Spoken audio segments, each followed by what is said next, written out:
อันนี้มันเล่าทีหนึ่งเด้อ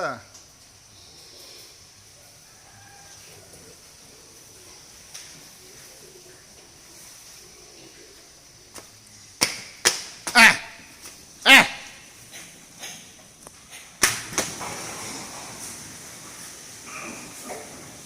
อ่ะอ่ะอ่ะอ่ะพอกเบิ้งใส่เบิ้งขวา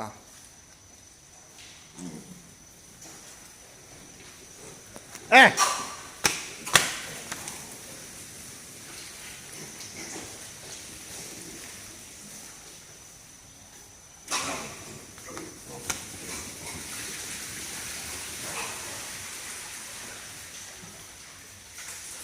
คือว่าแข็งแหงมั้งตอนนี้แข็งแหงแล้วเอ๊ะ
ของ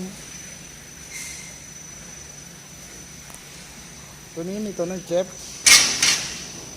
ขาเด้อตัวนี้เด้อขาบวม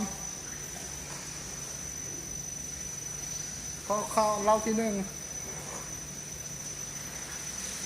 หมูข้อหมูเจ็บ